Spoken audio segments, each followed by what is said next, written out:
ku buka hatiku, selidikilah dan kenali aku. Ku sedia kau periksa selalu, adakah jalan hidupku sero. Tuhanku, Tuhanku, tuntun aku, bawaku sampai ke surga. Mari sekali lagi nyatakan, Tuhan menyelidiki, Tuhan menyelidiki jalan hidupku. Dia tahu bila ku duduk atau berdiri. Dia mengerti dengan sempurna pikiran dan isi hatiku. Sebelum lidahku ini mengucapkan kata, sesungguhnya semuanya telah kau ketahui. Dari belakang dan dari depan, kau urus segenap hidupku. Kini kami buka hati kami, kini ku buka hatiku, selidikilah dan kenali aku. Ku sedia kau periksa selalu, adakah jalan hidupku sero. Tuhanku, tuntun aku, bawaku sampai ke surga. Sekali lagi nyatakan, kini ku buka, kini ku buka hatiku, selidikilah dan kenali aku. Ku sedia kau periksa selalu, adakah jalan hidupku sero. Tuhanku, tuntun aku, bawaku sampai ke surga.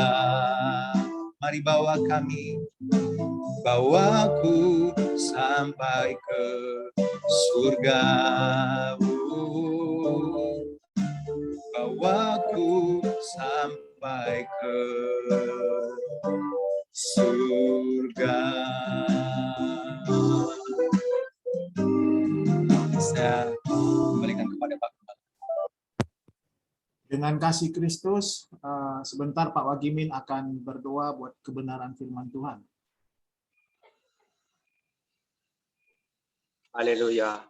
Bapa dalam surga, kami mengucap syukur. Terima kasih Tuhan buat pertemuan virtual Zoom pada saat sore hari ini Tuhan. Terima kasih Tuhan, dalam lewat pertemuan ini setiap kami diberkati oleh kebenaran firman-Mu yang sejati. Terima kasih Bapa. Lebih urapi hamba-Mu, Bapak Gembala kami, Bapak Tato Nasution yang akan menyampaikan kebenaran firman-Mu yang sejati, urapi dengan Roh Kudus, sehingga setiap firman Tuhan yang disampaikan benar-benar memberkati setiap kami. Amin. Terima kasih Bapak, dan juga urapi setiap kami, jemaat-jemaat-Mu, dengan kuasa Roh Kudus, sehingga kami boleh mengerti, menangkap, menghayati, dan melakukan setiap kebenaran-kebenaran firman yang boleh memberkati kami pada saat sore hari ini. Amen. Terima kasih Bapak, kami mengucap syukur dan doa hanya di dalam nama Tuhan Yesus. Haleluya. Amin. Amin. Amin. Amin. Salam Bapak Ibu yang terkasih dalam Tuhan. Salam. Salam. Salam, salam. Salam semuanya ya. Di Tuhan. Salam sehat bagi kita semua. Amin. Baiklah, Bapak Ibu yang terkasih dalam Tuhan, kita akan belajar kebenaran firman Tuhan kembali pada sore hari ini dalam pertemuan kita, ibadah kita melalui Zoom meeting ini. Ya. Kita akan mendengarkan pelajaran firman Tuhan pagi hari ini dengan tema menghadapi penghakiman. Menghadapi penghakiman. Oleh karena itu, kita mau membaca firman Tuhan terambil dari ayat 2 ayat ya. 2 Korintus 5 ayat 10, nanti ada 1 Petrus 1 ayat 17. Tolong satu orang membacakan dari 2 Korintus 5 ayat 10. Monggo.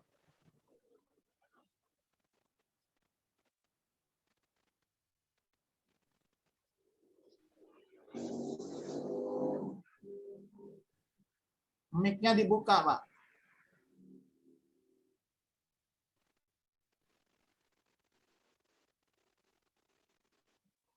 Mic-nya belum dibuka itu.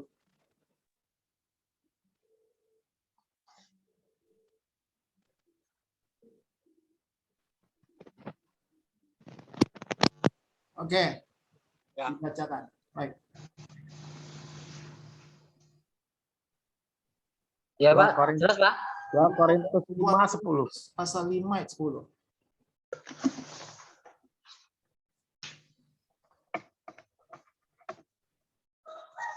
Yuk, dibaca.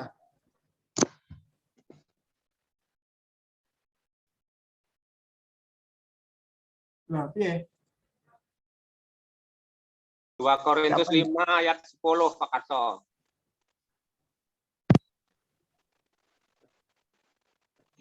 Error ini.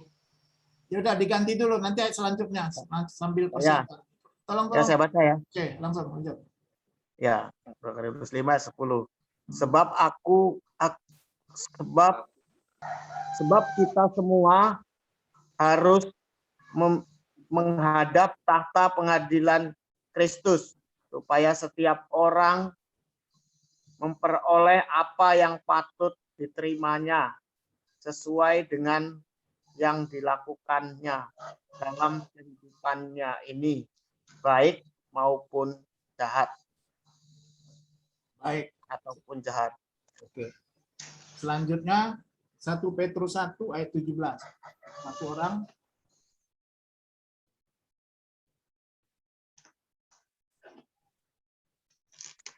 Petrus 1. 1 Petrus 1 ayat 17.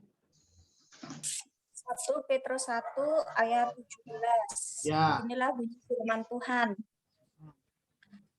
Dan jika kamu menyebutnya Bapa, yaitu Dia yang tanpa memandang muka menghakimi semua orang menurut perbuatannya, maka hendaklah kamu hidup dalam ketakutan selama kamu menumpang di dunia ini. Amin. Amin. Bapak Ibu yang terkasih dalam Tuhan, melalui kebenaran ayat bacaan firman kita tadi, kita sudah mengetahui ya jelas bahwa akan ada tata pengadilan Kristus kelak. Ya. Akan ada tahta pengadilan Kristus.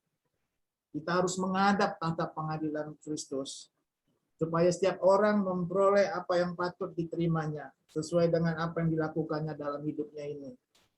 Apakah baik ataupun jahat. Terus lanjut tadi 1 Petrus 1 17 dikatakan, jika kamu menyebutnya Bapa, yaitu Dia yang tanpa memandang muka menghakimi semua orang menurut perbuatannya, ya. Jadi di tahta pengadilan Kristus nanti, ya di 2 Korintus 10 tadi, semua orang akan dihakimi menurut perbuatannya. Maka hendaklah kamu hidup dalam ketakutan selama kamu menumpang dunia Dunia ini. Amin ya, Bapak Ibu. Amin. Bisa dipahami ya, Bisa. bahwa kita semua akan menghadap tahta pengadilan Kristus. Ngapain di sana?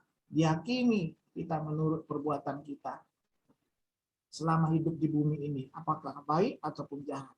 Gitu ya. Oke. Bapak Ibu yang terkasih dalam Tuhan, jadi Tuhan itu sangat loh memperhatikan perilaku atau perbuatan seseorang. Ya.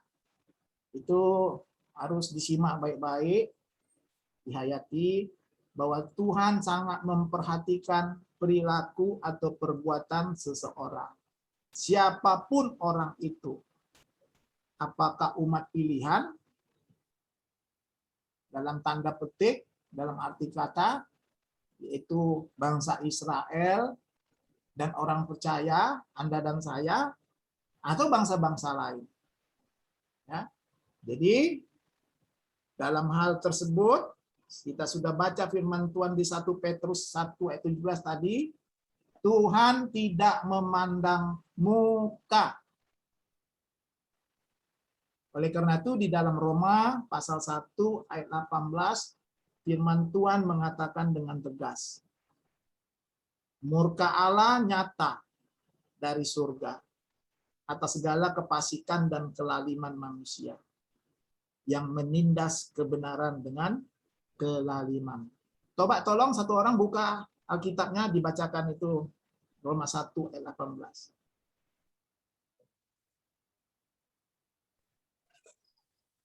Demikian firman Tuhan.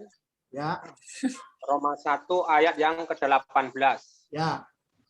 Sebab murka Allah nyata dari surga atas segala kefasikan dan kelaliman manusia yang menindas kebenaran dengan kelaliman. Demikian firman Tuhan. Nah, ya. Jadi jelas Roma 1:18 mengatakan murka Allah nyata dari surga atas segala kefasikan dan kelaliman manusia yang menindas kebenaran dengan kelaliman. Kata kelaliman manusia di situ hendak menunjukkan bahwa tidak ada perbedaan apakah kelaliman orang kafir atau kelaliman orang tertentu. Judulnya aja perkataannya kelaliman manusia. Tapi itu berarti berlaku bagi semua manusia. Ya. Tidak memandang muka. Bahwa semua manusia mendapat perlakuan yang sama di hadapan Tuhan. Tentu termasuk di dalamnya orang beragama. Bapak Ibu yang terkasih dalam Tuhan, kalau seseorang melakukan kefasikan dan kelaliman, maka murka akan menimpa mereka. Kenapa? Firman Tuhan katakan tadi jelas, 1 Petrus 1 ayat 17. Tuhan tidak memandang muka. Amin. Tuhan tidak memandang muka. Jadi Bapak Ibu, status sebagai umat pilihan, ya,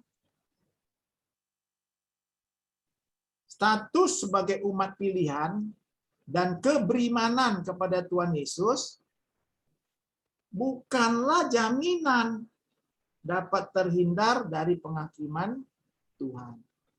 Termasuk Anda dan saya. Tuhan tak memandang muka. Ya. Kelaliman manusia, murka Tuhan turun atas siapapun. Jadi status Anda sebagai umat pilihan dan keberimananmu kepada Tuhan Yesus itu bukanlah jaminan Anda dapat terhindar dari penghakiman Tuhan. Semua perbuatan manusia akan diperhadapkan kepada pengadilan Allah. Termasuk di dalamnya adalah perbuatan orang-orang Kristen, Anda dan saya. Harus dipahami ya. Harus dipahami dengan jelas. Jadi Bapak Ibu, hal ini patut kita perhatikan dengan serius. Ya. Anda harus memperhatikannya dengan serius hal ini. Karena ada orang-orang Kristen yang berpikir bahwa dirinya akan bebas dari penghakiman. Sebab mereka merasa bahwa dirinya sudah percaya kepada Tuhan Yesus. Jadi mereka berpikir bahwa orang percaya tanpa pengadilan akan masuk surga. Ya, itu ada sebagian orang Kristen banyak yang berpikir seperti itu. Hal tersebut didasarkan pada pengertiannya yang salah, yang keliru dan meleset terhadap pengertian konsep sola gratia, yaitu hanya oleh anugerah. Mereka-mereka itu keliru atau meleset menafsirkan konsep yang selalu dikumandangkan, keselamatan bukan karena perbuatan baik, tetapi karena anugerah. Betul firman itu yang di Efesus 2:8 itu mengatakan itu. Betul, nggak salah. Itu benar adanya. Tapi cara menafsirkannya, mengartikan konsep itu salah. Mereka berasumsi bahwa anugerah menghilangkan pengadilan atas orang yang menerima anugerah. Saya ulang ya. Keselamatan memang bukan perbuatan baik. Perbuatan baik apa sebaik apamu itu nggak akan menyelamatkan, karena kamu nggak layak menyelamatkan dirimu sendiri. Karena kita ini adalah orang berdosa. Yang bisa menyelamatkan kita adalah Tuhan. Makanya konsep anugerah itu adalah inisiasi dari Tuhan. Gitu loh. Jadi mereka ini berasumsi bahwa anugerah menghilangkan pengadilan atas orang yang menerima anugerah. Jadi mereka berpendapat bahwa oleh karena Tuhan Yesus telah mati di kayu salib, maka semua masalah dosa telah selesai. Benar, masalah dosamu telah selesai. Tidak ada perhitungan lagi. Betul, sudah selesai di kayu salib. Akibat hukuman dosamu sudah dipikul Tuhan Yesus di salib. Betul. Bukan berarti otomatis ya hal ini membuat kamu langsung lenggang kangkung masuk surga. Nah, ini yang salah. Ya, perbuatan baik yang tidak menyelamatkan. Yang menyelamatkan kita itu adalah oleh karena anugerah Tuhan, kasih anugerah Tuhan. Ya, nggak bisa. Ya, memang benar oleh anugerah. Tapi nggak berhenti di situ, nggak stop di situ, gitu loh. Jadi mereka keliru, nggak mengerti bahwa tanpa anugerah mereka pasti binasa. Oleh karena anak anugerah ini, mereka hukuman akibat hukum dosa mereka ditanggung Tuhan Yesus di kayu salib. Oleh karena itu, mereka harus meresponi anugerah ini dengan tanggung jawab. Melakukan anugerah ini, mengerjakan anugerah ini. Sama loh seperti bangsa Mesir keluar dari seperti bangsa Israel keluar dari Mesir. Waktu mereka keluar dari Mesir, itu anugerah bagi bangsa Israel. Ya kan? Sama. Tapi suatu dalam perjalanan menuju tanah Kanaan, mereka kan tewas, banyak yang tewas di padang gurun. Kenapa? Tidak meresponi anugerah Tuhan itu, tidak mengerjakan anugerah itu. Ya. Tidak melakukan meresponi dengan tindakan untuk anugerah itu. Sama dengan kita. Ya. Anda kan seharusnya binasa ya. Kalau nggak ada sola gratia nih kita nih orang Kristen, kalau nggak ada anugerah, pasti binasa kita. Siapapun kamu, siapapun dia. Tapi karena ada anugerah ini, Yesus mati di kayu salib menebus dosa kita, sehingga akibat hukuman yang harus kita terima dipikul oleh Tuhan Yesus, maka kita dianggap sudah benar. Sehingga oleh karena itu, kita diberi potensi, kesempatan untuk meraih dikembalikan kepada rancangan Allah semula, yaitu menuju tanah Kanaan surgawi. Nah, di tengah jalan Anda juga bisa gagal karena tidak meresponi anugerah itu, tidak mengerjakan anugerah itu, tidak melakukan anugerah itu. Jadi banyak orang keliru, seolah-olah udah otomatis kalau menerima anugerah. Ya, nggak boleh seperti itu. Ya, sehingga akhirnya mereka berasumsi bahwa anugerah menghilangkan pengadilan. Repot tuh kalau kayak gitu tuh. Ya, menghilangkan pengadilan. Jadi banyak orang Kristen yang tidak mengerti kebenaran Injil. Mereka percaya dan merasa yakin bahwa dengan mudah atau secara otomatis orang yang percaya kepada Tuhan Yesus sudah selamat dan pasti masuk surga. Nggak salah sih, benar firman itu. Ya? Yang percaya kepada Tuhan Yesus sudah selamat, pasti masuk surga. Betul bagi orang yang sudah selamat. Bukan selamat di pikiran atau di nalar dia. Memang benar. Ya, orang yang percaya kepada Tuhan Yesus sudah selamat dan pasti masuk surga bagi mereka yang benar-benar sudah selamat. Emangnya orang percaya udah langsung selamat? Nggak otomatis. Ya. Makanya Tuhan bilang kerjakan keselamatanmu dengan takut dan gentar. Jadi mereka tidak memahami loh apakah yang dimaksud dengan percaya itu. Ya. Dan mereka tidak mengerti bahwa orang percaya harus dimuridkan untuk memiliki kehidupan seperti Tuhan Yesus atau sempurna seperti Bapa. Ya. Kembali kepada ulasan tadi bahwa banyak orang Kristen beranggapan orang percaya tidak perlu penghakiman. Jadi kan konyol kalau kita mendengarkan seperti ini. Bahkan saya pernah mendengarkan khotbah seorang pendeta yang mengatakan yang konteks 2 Korintus 5 ayat 10 itu, ya seperti ini bunyinya kan. Sebab kita semua harus menghadap tahta pengadilan Kristus, supaya setiap orang memperoleh apa yang patut diterimanya sesuai dengan yang dilakukannya dalam hidupnya ini, baik ataupun jahat. Jadi pendeta itu berkata seperti ini. Saya pun bingung. Ya, dia berkata seperti ini. Dia menjelaskan ayat 2 Korintus 5 ayat 10 ini mengatakan bahwa ya, yang menghadap tahta pengadilan Kristus ini yang dihakimi nanti bukan orang Kristen, non-Kristen. Di sini yang dihakimi orang non-Kristen, orang Kristen tidak. Dia berkata orang Kristen di sini nggak dihakimi, hanya ditentukan seberapa banyak mahkotanya. Wah, kok bisa gitu ya? Kan menyimpang gitu loh. Ya, coba kita lihat konteksnya ya, kita lihat konteks dekat. Ya, kita lihat dulu.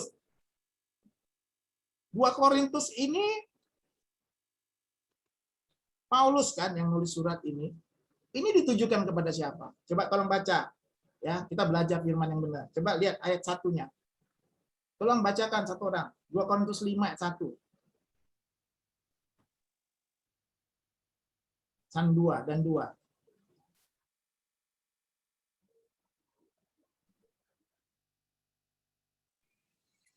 Tolong 2 Korintus 5 ayat 1 dan 2. Nah, coba, Karena kami tahu ya, bahwa jika kemah tempat kediaman bukan. kita di bumi 2 Korintus ini pasal, dibongkar. bukan itu. 2 Korintus pasal 1 ayat 1 dan 2. 2 Korintus 1, Pak. Ayat 1. Iya. 2 Korintus 1 ayat 1 dan 2. Dari Paulus yang oleh kehendak Allah menjadi rasul Kristus Yesus, dan dari Timotius saudara kita kepada jemaat Allah di Korintus dengan semua orang kudus di seluruh Akaya. Kasih karunia dan damai sejahtera dari Allah Bapa kita dan dari Tuhan Yesus Kristus menyertai kamu. Oke, baik. Gini cara belajar firman Tuhan. Tadi yang kita baca di berapa? 2 Korintus 5 ayat 10, ya kan? Sebab kita semua harus menghadap tahta pengadilan Kristus, supaya setiap orang memperoleh apa yang patut diterimanya sesuai dengan dilakukannya dalam hidupnya ini, baik ataupun jahat. Jadi si pendeta tersebut mengatakan bahwa ayat ini menyatakan bahwa orang Kristen tidak dihakimi di sini, orang non-Kristen. Orang Kristen di sini hanya ditentukan mahkotanya. Nah, kalau kita simak dari pasal 1 dari Korintus pasal 2 Korintus pasal 1 tadi, kan dikatakan situ. Surat 2 Korintus ini ditujukan kepada siapa? Di pasal 1 ayat 1 dan 2 coba kita lihat. Dari Paulus yang oleh kehendak Allah menjadi rasul Kristus Yesus, dan Timotius saudara kita. Nah, ini tulisan jemaat. Ya, surat ini ditujukan pada ini siapa? Ini dia, kepada jemaat Allah di Korintus dengan semua orang kudus di seluruh Akaya. Berarti kan kepada seluruh orang percaya saat itu. Betul ya? Paham ya sampai di sini? surat ini ditujukan kepada orang percaya. Ya, kasih karunia dan damai sejahtera dari Allah Bapa kita dan Tuhan Yesus Kristus menyertai kamu. Jadi surat 2 Korintus ini di surat yang ditujukan kepada orang percaya, jemaat Allah. Paulus mengatakan di dalam 2 Korintus 5:10, sebab itu kita semua harus menghadap tahta pengadilan. Dia berkata kepada orang percaya di saat itu di Korintus, supaya setiap orang memperoleh apa yang patut terimanya sesuai dengan yang dilakukannya dalam hidup ini, baik ataupun jahat. Loh kok bisa-bisanya lo bilang ini nggak berlaku bagi orang percaya? Saya bingung, orang surat ini ditujukan kepada orang percaya. Dari mana konteksnya? Kalau dia berkata, itu poin pertama ya. Poin kedua, kalau dia berkata bahwa ini ditujukan kepada hanya orang non-Kristen, bukan orang percaya. Loh, kalau begitu, kita lihat ya. Nih, supaya setiap orang memperoleh apa yang patut diterimanya sesuai dengan yang dilakukannya dalam hidupnya ini, baik ataupun jahat. Jadi kalau konteks pengadilan ini bukan ditujukan untuk orang Kristen, berarti menurut pemikirannya, kalau kita analisa, orang Kristen yang jahat dapat mahkota juga berarti di sini kan, lalu masuk surga dia. Kan rusak kalau kayak gitu pengertiannya, ngawur. Masa orang Kristen jahat bisa dapat mahkota di sini, lalu lenggang kangkung masuk surga? Kan bertolak belakang, patah gitu loh. Ya. Jadi ya kayaknya nggak pas gitu. Ya. Apalagi kalau kita paralelkan ke 1 Petrus 1 ayat 17. Ya, kalau kita paralelkan 1 Petrus 1 ayat 17 tadi jelas dikatakan, ya, apa dikatakan? Bahwa Bapa tanpa memandang muka, nggak peduli kamu mau orang Kristen, mau orang apa, ya kan? Nggak mandang muka, menghakimi semua orang. Di situ ditulis loh, semua orang, nggak dibatasi siapa-siapa. Menurut perbuatannya, maka hendaklah kamu hidup dalam ketakutan selama kamu menumpang di dunia ini. Paham ya? Nah jadi banyak yo di luar itu ya, asal jeplak-jeplak gitu aja gitu. Kasihan jemaat yang mendengarkannya gitu loh. Sehingga mereka merasa udah pasti masuk surga mendengarkan perkataan seperti itu. Dapat mahkota pula lagi ya kan, walaupun jahat. Ya, rusaknya di situ. Jadi Bapak Ibu yang terkasih dalam Tuhan, menurut mereka yang berpandangan keliru tersebut, perbuatan atau perilaku individu tidak diperhatikan oleh Allah. Ya kan kalau begitu. Sebab keselamatan terjadi bukan karena perbuatan baik menurut mereka. Betapa salahnya bangunan berpikir tersebut. Pengajaran ini kan benar-benar menyesatkan dan merusak bangunan iman orang percaya, sehingga maksud keselamatan yang diberikan itu melalui karya Tuhan Yesus di salib tidak dapat tercapai pada orang percaya yang seharusnya, yang sejatinya, karena salah memahami Injil gitu loh. Coba kalau kita bandingkan ke Matius 5:20. Ya, saya ulang-ulang lagi ya, biar paham nih, biar sistematikanya kamu paham. Coba kita bandingkan dengan Matius 5:20. Tolong satu orang buka, bacakan itu ya. Matius pasal 5:20.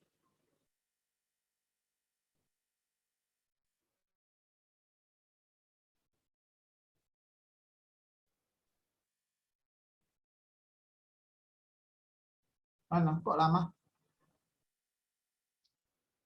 Tolong dibacakan satu orang. Loh,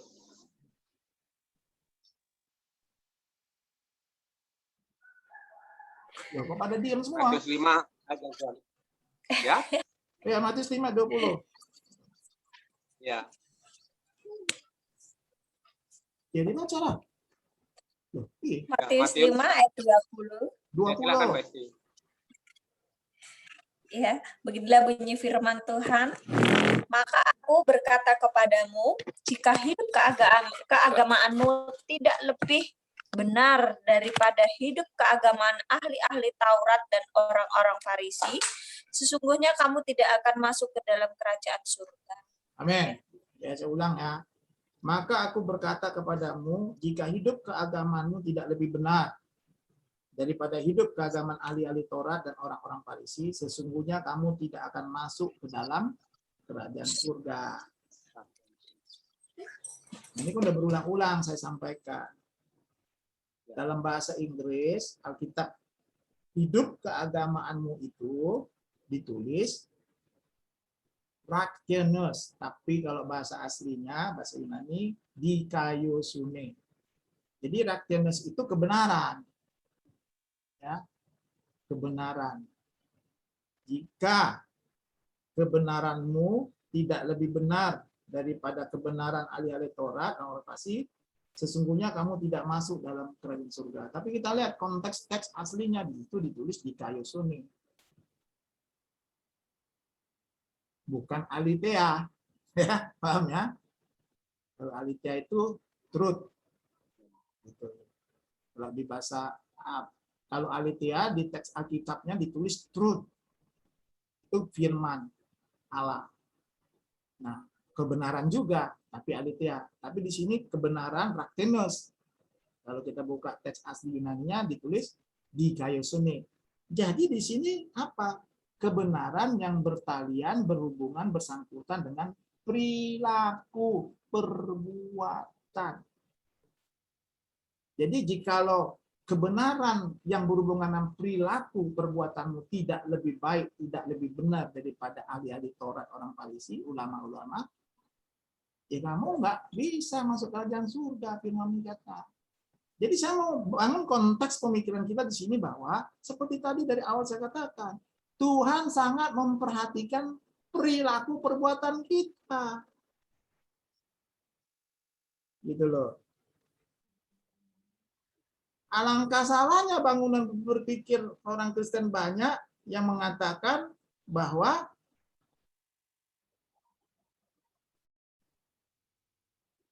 perbuatan atau perilaku individu tidak diperhatikan oleh Allah. Ini lucu. Jadi Matius 5:20 itu mau diapakan artinya?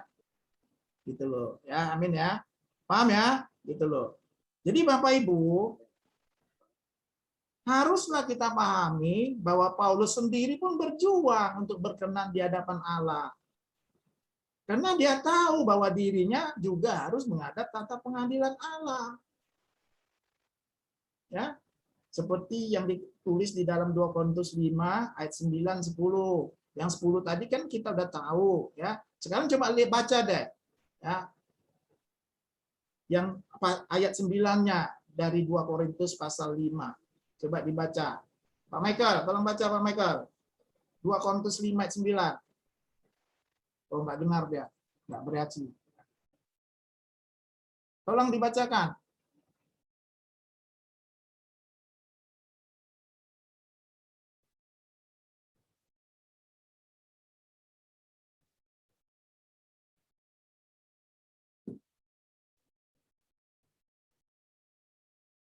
Tuh. Ya, coba perhatiin tuh. Sebab itu juga kata Paulus nih, kami berusaha, baik kami diam di dalam tubuh ini maupun kami diam di luarnya, supaya kami berusaha untuk berkenan, kata Paulus kepadanya. Kenapa? Karena dia tahu di ayat 10 akan ada tahta pengadilan Kristus. Gitu loh, ya. Makanya kita harus pahami, Paulus sendiri dia berjuang untuk berkenan di hadapan Allah. Karena dia tahu bahwa dirinya harus menghadap tata pengadilan Kristus. Demikian juga Paulus menulis dalam kitab Roma. Dia katakan apa? Tolong ya disiapkan Roma 14 ayat 12 satu orang. Ya dikatakan bagaimana nih? Dia katakan, demikianlah setiap orang di antara kita akan memberi pertanggungan jawab tentang dirinya sendiri kepada Allah. Coba baca, siapa tuh dia ketemu, tolong. Itu tuh ayatnya, diulang lagi. Pak Agimen kali. Ya, Roma 14 ayat yang ke 12. Demikian firman Tuhan, Roma 14 ayat yang ke-12. Ya. Demikianlah setiap orang di antara kita akan memberi pertanggungan jawab tentang dirinya sendiri kepada Allah. Demikian firman Tuhan. Kan udah sangat jelas sih ayat ini ya. Udah clear, sangat jelas gitu. Gak usah ditafsirkan juga, kita udah ngerti maksud ayat ini. Ya, gak usah dipintar-pelintir kemana-mana. Jadi perhatikan ada kata kita di situ tadi kan. Demikianlah setiap orang di antara kita akan memberi pertanggungjawaban tentang dirinya sendiri kepada Allah. Perhatikan kata kita dalam ayat ini. Itu tidak menunjuk kepada semua orang percaya. Orang Paulus sekarang ngomong ke siapa ini sekarang? Dia nulis kitab Roma ini ditujukan kepada siapa? Orang percaya kan? Nah, kata kita di situ artinya apa? Menunjuk kepada semua orang percaya. Anda dan saya, kalau sekarang orang percaya, termasuk Paulus sendiri. Jadi jangan berkata, orang percaya nggak masuk dalam pengadilan. Ngawur. Gitu loh. Kan alangkah melesetnya gitu loh. Sehingga tidak menumbuhkan iman orang Kristen. Nah, langsung dia akhirnya merasa udah pasti masuk surga. Itu kekeliruan-kekeliruan selama yang banyak kita dengar. Ya, Bapak Ibu, ya. Jadi pengadilan Allah itu berlaku bagi siapapun. Siapapun. Karena Tuhan katakan tidak memandang muka. Sebab faktanya memang terdapat ada orang-orang yang mengetahui tentang Allah, tetapi mereka tidak memuliakan Allah. Dan hidup mereka menjadi sia-sia karena tidak melakukan kehendaknya. Sehingga hati mereka itu jadi bodoh dan gelap. Itu kan udah ditulis tuh dalam Roma pasal 1 ayat 21. Tolong baca deh. Sekarang Mbak Esti deh. Roma 1 ayat 21. Tolong dibaca Mbak Esti. Roma pasal 1 ayat 21.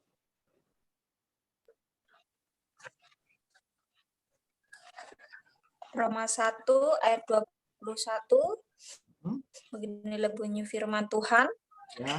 Sebab sekalipun mereka mengenal Allah, mereka tidak memuliakan Dia sebagai Allah atau mengucap syukur kepadanya. Sebaliknya, pikiran mereka menjadi sia-sia dan hati mereka yang bodoh menjadi gelap. Amin. Amin. Jelas kan itu kan? Amin. Coba. Ya, berdasarkan ayat Roma 1 ayat 21 tadi. Ya. Sebab sekalipun mereka mengenal Allah, mereka tidak memuliakan Dia sebagai Allah atau mengucap syukur kepadanya. Sebaliknya, mereka menjadi sia-sia dan hati mereka yang bodoh menjadi gelap. Ya. Bukankah fenomena real seperti ini banyak kita jumpai dalam kehidupan orang Kristen? Halo? Saya ulang ya. Bukankah fenomena real seperti ini kita jumpai dalam kehidupan banyak orang, termasuk orang-orang Kristen? Jadi Bapak Ibu, dalam kehidupan setiap hari, sering kita menjumpai kenyataan bahwa, ini dengar baik-baik ya, bahwa dalam kenyataan sering kita jumpai dalam kehidupan bahwa orang non-Kristen lebih jujur daripada orang Kristen. Terus yang kayak gimana lagi? Orang non-Kristen lebih mengasihi sesama dan berperilaku lebih baik dibanding orang Kristen sendiri. Fakta kan seperti itu yang kita jumpai fenomenanya. Sekarang pertanyaan begini, apakah orang Kristen yang jahat seperti ini masuk surga karena merasa memiliki iman kepada Tuhan Yesus? Sedangkan orang di luar Kristen tersebut masuk neraka karena tidak terhisap sebagai orang beriman kepada Tuhan Yesus. Ya? Naif, konyol.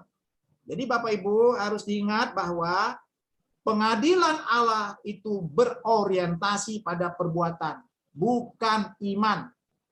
Anda boleh cari di Alkitab Anda dari Perjanjian Lama sampai Perjanjian Baru, dari Kejadian sampai Wahyu, tolong cari ya. Cari di situ. Apakah pernah Anda ketemu bahwa kita dihakimi menurut iman? Cari. Nggak akan ketemu. Tidak akan pernah kita ketemu kita akan dihakimi menurut iman. Ya, nggak ada. Jadi harus diingat bahwa pengadilan Allah itu berorientasi pada perbuatan, bukan iman. Makanya 1 Petrus 1 ayat 17 dikatakan, dihakimi menurut perbuatannya, bukan menurut iman. Amin ya. Amin. Amin. Amin ya. Jadi, saya mau sampaikan seperti ini. Iman bukanlah perbuatan baik menurut hukum. Tapi iman itu adalah perbuatan baik yang berstandar kesucian atau kekudusan Allah sendiri. Jadi kalau Anda merasa mengaku beriman kepada Kristus, maka Anda harus manifestasikan tindakan imanmu dengan perbuatan baik yang berstandar kesucian atau kekudusan Allah sendiri. Jadi artinya gini, supaya gampang mengerti ya. Artinya orang beriman atau percaya tidak sekedar dihakimi menurut perbuatan melakukan hukum. Itu kan orang beragama yang dihakimi menurut perbuatan hukum. Kalau dia sudah melakukan hukum agamanya, berarti sudah dianggap baik. Gitu ya? Paham ya? Saya ulang ya. Artinya orang beriman atau orang percaya tidak sekedar dihakimi menurut perbuatan melakukan hukum. Itu konsep orang beragama. Ya. Tetapi orang percaya, orang beriman dihakimi lebih, ingat ya, lebih menurut perbuatan baik berstandar kesucian atau kekudusan Allah sendiri. Jadi yang saya katakan tadi, iman bukanlah perbuatan baik menurut hukum, tetapi perbuatan baik yang berstandar kesucian atau kekudusan Allah sendiri. Jadi artinya nanti, ya, ini dengar baik-baik ya Bapak Ibu, kita semua nanti akan menghadap tahta pengadilan Kristus. Betul ya? Amin? Ya, itu sesuai dengan firman Tuhan. Ngapain kita di situ? Dihakimi menurut perbuatan. Yang perbuatan apa itu? Perbuatan baik yang berstandar kesucian atau kekudusan Allah sendiri. Maksudnya apa itu, Pak? Itu perbuatan melakukan kehendak Bapa. Jadi bukan sekedar dihakimi menurut perbuatan hukum. Misalnya, jangan ini, jangan itu. Lu harus sudah lulus itu. Paham ya? Kamu harus sudah melewati itu. Yang standar agamanya kamu harus sudah lewati. Kamu tuh kan diminta Tuhan lebih daripada orang beragama, harus melebihi apa tadi, ahli Taurat, orang Farisi. Apa itu? Kamu harus sempurna seperti Bapa, bukan sekedar baik. Kamu bukan sekedar baik, harus sempurna seperti Bapa. Paham ya sampai di sini ya? Itu harus dimengerti sebagai Anda sebagai orang percaya. Ya. Baik, Bapak Ibu, jadi itulah sebabnya maka orang percaya harus mengalami pemuritan. Yang dimana pemuritan ini diasuh sendiri oleh Tuhan Yesus. Bukan pemuritan yang program-program gereja itu ya. Pemuritan 1, pemuritan 2, terus pemuritan apa sampai apa. Udah selesai pun dia akhirnya hidupnya juga sembrono tuh. Udah selesai pemuritan yang teori dari buku 1, 2, 3, 4. Ya kan? Buktinya hidupnya juga masih amburadul setelah ikut pemuritan. Bukan. Yang dimaksud di sini pemuritan yang diasuh sendiri oleh Tuhan Yesus melalui Roh Kudus. Lewat apa? Lewat peristiwa-peristiwa hidup yang kita alami dalam hidup kita. Inilah yang namanya proses pendewasaan. Ya, digarap Tuhan kita, penggarapan Tuhan lewat peristiwa hidup dalam hidup. Di mana kita didewasakan supaya orang percaya dikehendaki untuk mencapai target apa? Sempurna seperti Bapa atau serupa dengan Tuhan Yesus. Amin. Jadi Bapak Ibu, dengan kehidupan yang sempurna seperti Bapa atau serupa dengan Tuhan Yesus ini, maka orang percaya nggak perlu takut menghadap penghakiman Allah nanti di tata pengadilan Kristus kelak. Nggak perlu takut kamu. Ya. Di level ini orang percaya bukan saja yakin bisa masuk surga. Bukan saja, saya ulangi ya, Di level ini nanti orang percaya bukan saja yakin bisa masuk surga, tetapi dia mengerti, ya, dia mengalami, dan dia tahu pasti masuk surga sejak hari ini dia ada di bumi ini. Begitu Bapak Ibu. Jadi saya ulangi, keselamatan itu sudah menjadi milik yang pasti. Bukan sekedar keyakinan di dalam nalar atau pikiran yang dibangun dari doktrin A, doktrin B, doktrin C, ya doktrin-doktrin itu. Sekali selamat, tetap selamat. Anda sebagai orang percaya telah ditetapkan, ditentukan untuk selamat. Itu kan doktrin. Saya ulang, jadi keselamatan sudah menjadi milik yang pasti. Jika kita memiliki perjalanan hidup dengan Tuhan, guna mencapai kesuciannya secara nyata atau konkret. Gitu loh, paham ya? Jadi kepastian keselamatan itu sudah pasti. Bukan sekedar yakin menurut doktrin A, doktrin B, tapi perjalanan kita dengan Tuhan guna mencapai kesucian secara nyata atau konkret. Jadi orang-orang seperti ini nggak takut menghadap pengadilan, nggak takut menghadapi pengadilan Tuhan, nggak takut menghadapi penghakiman, gitu loh. Amin. Amin. Amin. Nah, orang percaya yang benar, ya, kalau saya katakan orang percaya yang benar, berarti kan ada juga orang percaya tidak benar, ya. Gitu ya. Nah, ini saya bilang orang percaya yang benar yakin bahwa penghakiman Tuhan bukan sesuatu yang membahayakan dan menakutkan lagi bagi dia. Penghakiman bukanlah suatu hal yang menakutkan dan membahayakan lagi bagi orang percaya yang benar. Paham ya? Amin. Amin. Karena sejak hidup di bumi dia sudah membangun perjalanan dengan Tuhan, mencapai kekudusan dan kesucian Bapa. Jadi hal ini bukan didasarkan pada pengertian secara nalar, tetapi suatu kehidupan yang dibangun setiap hari loh untuk berkenan di hadapan Bapa di surga. Amin. Jadi saya mau sampaikan ya, kita kan akan menghadap tahta pengadilan Kristus, dihakimi menurut perbuatan kita. Temanya hari ini menghadapi penghakiman. Anda nggak perlu takut menghadap penghakiman kelak nanti. Kalau hidupmu sudah benar sejak hidup di bumi, dibangun berjalan dengan Tuhan untuk selalu masuk dalam kesucian dan kekudusan Allah. Ini bukan suatu hal yang menakutkan dan menakutkan lagi, gitu loh. Bukan suatu hal yang membahayakan lagi bagi orang percaya yang benar. Paham ya sampai di sini? Jadi kepastian keselamatan itu sudah kita ketahui sejak kita hidup di bumi ini. Jadi tolong ya umat Tuhan, kau pergumulkanlah itu sejak hidupmu hari ini. Ya, kau perkarakan. Kepastian keselamatanmu itu harus kau pastikan sejak hari ini. Kamu sudah memilikinya. Supaya kamu ketika diperhadapkan dengan kematian, nggak takut lagi. Siapa takut? Gitu. Karena kepastian keselamatan itu sudah nyata dalam hidup kita sejak di bumi ini. Karena kita sudah membangun hal itu dalam kehidupan kita hari lepas hari bersama Tuhan. Sehingga kita tahu, kita mengalami, kita mengerti, bukan sekedar yakin.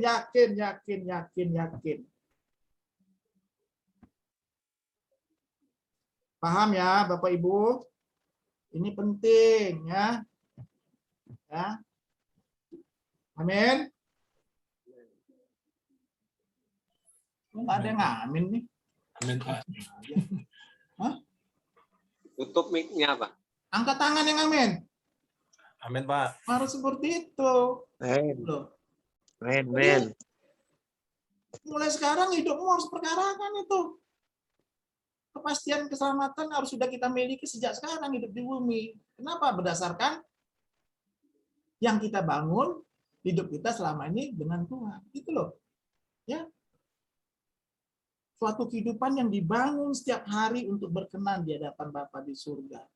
Oleh karena itu kita mempunyai keyakinan, mengerti, memahami, dan mengalami bahwa nanti memang ada pengadilan Tuhan yang menghakimi kita menurut perbuatan baik kita. Tapi kita tidak takut lagi menghadapi itu. Bukanlah suatu hal yang membahayakan dan menakutkan lagi. Tapi apa? Bagi orang percaya yang benar. Suatu hal waktu yang ditunggu-tunggu bagi kita. Benar. Karena setelah penghakiman itu, langsung deh kamu melanglang buana masuk dalam kerajaan surga. Langit baru dan bumi baru sebagai anggota keluarga kerajaan Allah yang memuliakan bersama Kristus. Begitu. Ya Bapak Ibu ya. Harus dipahami loh. Jangan modal yakin-yakin di pikiran. Di nalar. Bahaya kamu, itu gambling loh. Judi loh. Kalau kayak gitu. Kepastian keselamatan itu harus kita sudah alami, kita mengerti, kita tahu sejak kita hidup di bumi, kita mengalami. Jadi kau harus pergumulkan itu tiap hari dan perkarakan tiap hari dengan Tuhan. Ya. Tapi kalau misalnya seseorang tidak merindukan kerajaan surga, ini dengar ya, pasti dia nggak memperkarakan hal ini. Percaya deh. Dia nggak memperkarakan hal ini. Kalau dia nggak merindukan kerajaan surga, pasti dia tidak memperkarakan hal ini dalam hidupnya. Artinya dia tidak menggumuli hal ini dalam hidupnya.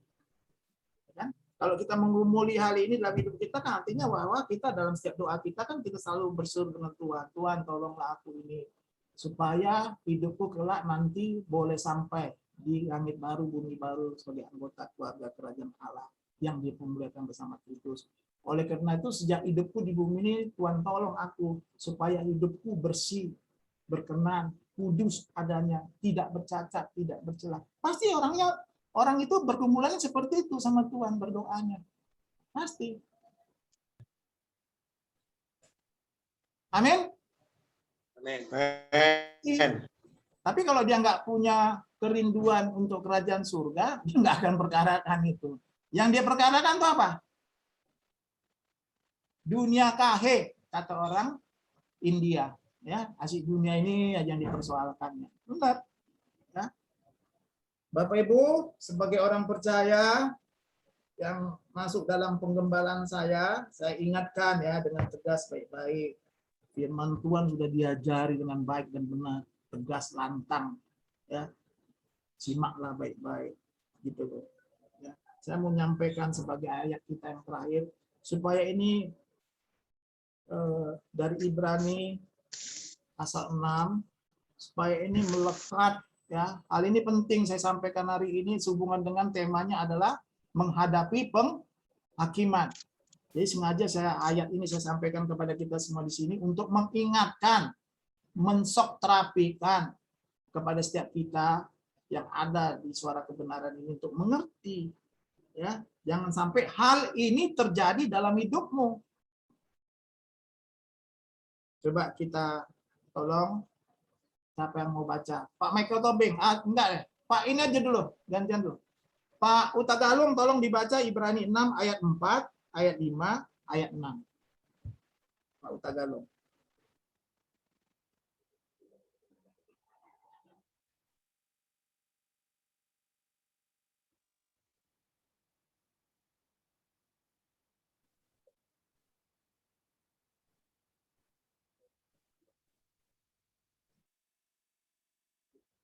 Ibrani pasal 6 ayat 4, 5 dan 6.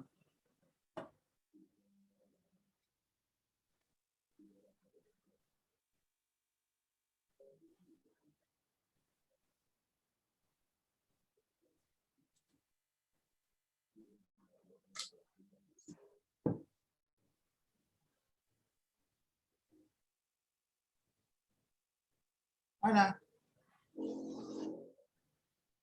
Hilang kitab Ibrani-nya. Nggak ketemu.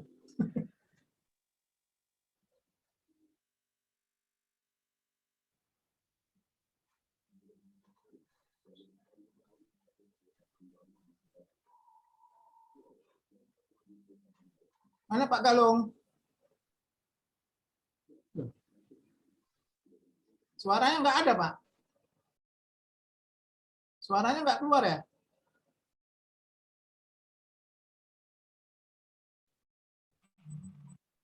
Halo, tes.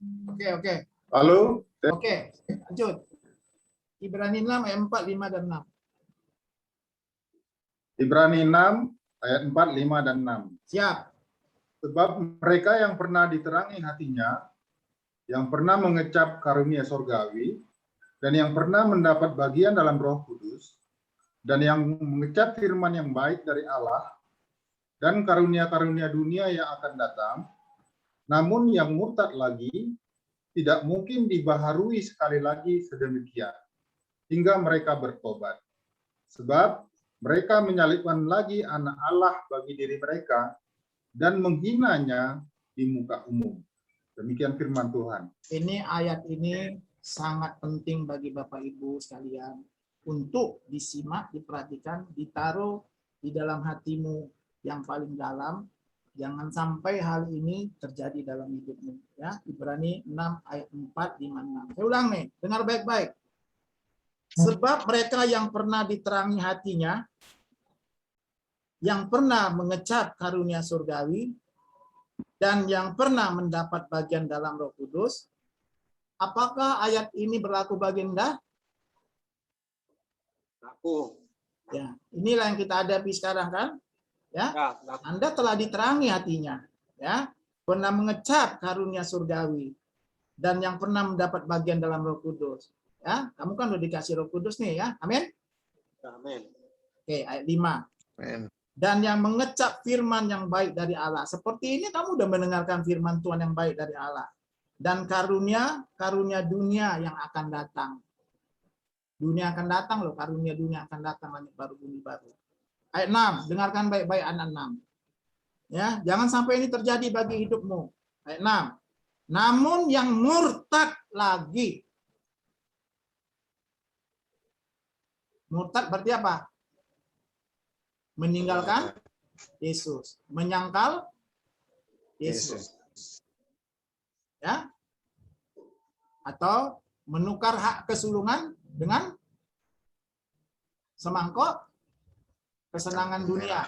Gitu ya, kesenangan dunia, bubur merah dan sebagainya.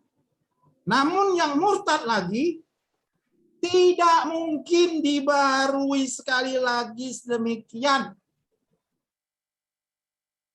hingga mereka bertobat. Sebab mereka menyalibkan lagi anak Allah bagi diri mereka dan menghinanya di muka umum. Ini bahaya. Ya. Tidak mungkin dibaharui sekali lagi sedemikian. Artinya apa? Ya nggak mungkin dibaharui lagi. Sampai dia mau bertobat. Hingga mereka bertobat. Ya. Tidak mungkin dibaharui sekali lagi sedemikian. Inilah yang berlaku dalam kitab Perjanjian Baru kalau kita pernah baca, menghujat Roh Kudus. Dosa yang tidak diampuni itu apa? Menghujat Roh Kudus. Menghujat Roh Kudus. Jadi makanya dia tidak bisa dibaharui sekali lagi karena dia sudah menghujat Roh Kudus. Demikian. Sehingga hingga mereka bertobat. Ini ayatnya harus disimak. Hingga mereka bertobat. Kalau dia bertobat kembali, balik kepada Kristus, Tuhan terima kembali. Tapi sepanjang dia tidak bertobat, dia tidak akan bisa diperbaharui lagi. Jadi perbuatan baik apapun di dunia ini yang dia buat, dia lakukan sampai dia mati, tidak laku. Kenapa? Namanya sudah tidak terdaftar lagi di kitab kehidupan. Kenapa? Karena dia menyalibkan lagi anak Allah, menyalibkan lagi Yesus bagi diri mereka dan menghinanya di muka umum. Jadi jangan anggap enteng ya, Bapak Ibu. Ya, jangan hal ini terjadi dalam hidupmu. Saya pesan baik-baik. Amin. Amin. Karena hal ini bisa terjadi kepada orang-orang siapapun bisa kalau kamu menganggap remeh keselamatan. Ya kan banyak sih orang-orang Kristen menukar hak kesulungannya dengan jabatan, dengan kehormatan, atau dengan kekayaan dan lain sebagainya, bla bla bla bla. Demi untuk kesenangan hidup di dunia yang sementara. Tapi dia mengabaikan kehidupan yang sebenarnya nanti di kekekalan. Itulah kehidupan yang sesungguhnya. Di dunia ini hanya fana, ditinggalkan. Jadi yang harus kita perhatikan sebagai orang percaya adalah hidup yang di kekekalan, bukan hidup di bumi. Sampai di sini paham ya Bapak Ibu ya? Amin. Tolong Ibrani pasal 6 ayat 4, 5, 6 itu lekatkanlah di hatimu, tanam dalam-dalam di hatimu. Supaya jangan sampai itu terjadi dalam hidupmu. Ya, amin. Setuju ya? Amin. Perjuangkan itu dalam hidup. Perjuangkan. Ya. Karena kamu sudah mengecap karunia surgawi saat ini. Ya kan? Jangan kau pula jual itu. Hak kesulunganmu itu dengan perkara-perkara dunia. Betul Pak Silain ya? Nah, angkat tangan dia. Oke, jadi itu sebagai yang harus kita simak baik-baik. Baiklah Bapak Ibu, itu kebenaran firman Tuhan sore hari ini yang kita boleh belajar bersama-sama. Kita tundukkan kepala kita aminkan firman Tuhan ini, kita berdoa. Bapak terima kasih buat kebenaran firman Tuhan pada sore hari ini. Kami boleh mengerti bahwa setiap kami, siapapun kami, Tuhan tidak memandang muka. Kami akan diperhadapkan pada tahta pengadilan Kristus, di mana kami akan menghadapi penghakiman untuk dihakimi menurut perbuatan kami. Dan kami harus bertanggung jawab, mempertanggungjawabkan kehidupan kami selama kami di bumi ini nanti di pengadilan tahta pengadilan Kristus. Oleh karena itu berdasarkan firman ini, tolonglah bagi semua kami Tuhan. Tuhan tolong kami supaya kami menjalankan hidup kami sesuai dengan kehendak Bapa. Kami memperkarakan dalam hidup kami ini bagaimana kami harus kudus di hadapan Tuhan, tidak bercacat, tidak bercela. Mampukan kami supaya kami Tuhan hidup berkenan di hadapan Bapa. Biarlah kami terus memperjuangkan pada kehidupan yang sesungguhnya dengan mengerjakan keselamatan kami dengan takut dan gentar. Tolong tuntun kami sejak hidup kami di bumi ini Tuhan, sampai kami di surga nanti. Terima kasih Bapa. Meteraikan semua kebenaran firman-Mu di setiap hati kami dan pikiran kami, supaya kami menggali kebenaran ini, kami gumuli firman ini, kami lakukan firman ini, dan kami lakukan firman ini dalam hidup kami. Terima kasih Bapa. Dalam nama Tuhan Yesus kami berdoa, kami mengucap syukur. Haleluya, haleluya. Amin.